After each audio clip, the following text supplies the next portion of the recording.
Hello everyone, welcome to knowledge account. তোমাদের সকলের উদ্দেশ্যে একটা ইনফরমেশন দেওয়ার।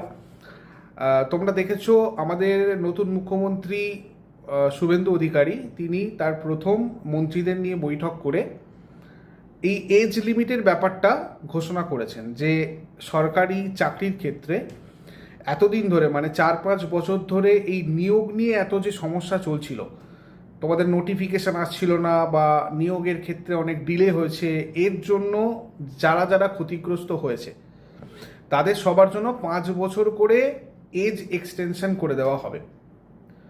এটা এই খবরটা তোমরা অনেকে হয়তো পেয়েছো এবং বিশ্বাস করতে পারছো না যে স্যার আদৌ কি এটা হবে, এটা হবে না।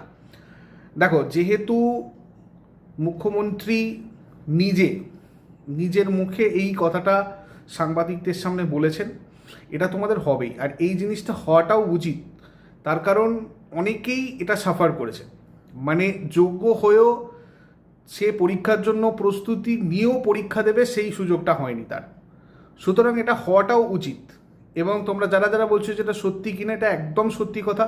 এটা মুখ্যমন্ত্রী নিজে এসে সাংবাদিকদের সামনে মানে বলেছেন আর কি। তোমরা যে কোনো নিউজ চ্যানেল ফলো করে দেখো উনি কি বলেছেন, তার সেই জায়গাতে তিনি এই কথাটা বলেছেন। মানে তোমরা যাই পরীক্ষা দাও, আশা তো করছি সেটাই হবে, সমস্ত নোটিফিকেশানে হয়তো তার সেই জায়গাটা তোমরা পাবে। যে কোনো পরীক্ষার ক্ষেত্রে নোটিফিকেশান বেরোলে যেটা হওয়া উচিত মুখ্যমন্ত্রীর কথা অনুযায়ী 5 বছর করে এক্সামশন থাকবে। অর্থাৎ যে পরীক্ষা তোমরা ধরো 30 বছরে দিতে, 30 বছর পর্যন্ত এজ লিমিট ছিল, সেটা হয়তো 35 হয়ে যাবে। যেটা 39-40 বছর যেটা আমাদের WBCS থাকে বা পিএসসির থাকে, পিএসসির ক্ষেত্রে সেগুলোও 5 বছর করে তোমাদের বাড়বে। অমনিতেই আমাদের যে ইন্ডিকেটিভ নোটিফিকেশানগুলো আসছিল সেগুলোর জন্য তোমরা অলরেডি দেখেছো মিসলেনিয়াসে তোমাদের অলরেডি বলা হয়েছে যে 2 বছর এক্সট্রা থাকবেই আর কি। যেহেতু ওটা 2024-এর একটা ইন্ডিকেটিভ নোটিফিকেশান ছিল, নতুন নোটিফিকেশানে বলা হয়েছে যে 2 বছর এক্সট্রা, মানে 2024-এর ভিত্তিতে ধরা হবে আর কি, মানে এজ লিমিটটাকে।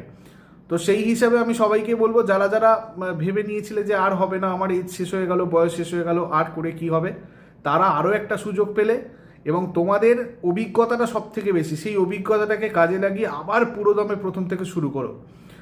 আমার বিশ্বাস তোমরা 6 মাস প্র্যাকটিস করলে তোমাদের আবার হয়ে যাবে। সামনে প্রচুর নোটিফিকেশান আসতে চলেছে এবং আসবেই। পঞ্চায়েত ভোটের আগে আমার বিশ্বাস প্রচুর রিক্রুটমেন্ট হবে। তাই সবাই উঠে পড়ে লাগো এবং প্রথম থেকে আরেকবার জোর কদমে লাগো। ক্লাস তোমাদের রেগুলার চলছে, ক্লাসগুলোতে অ্যাটেন্ড করো। All the best.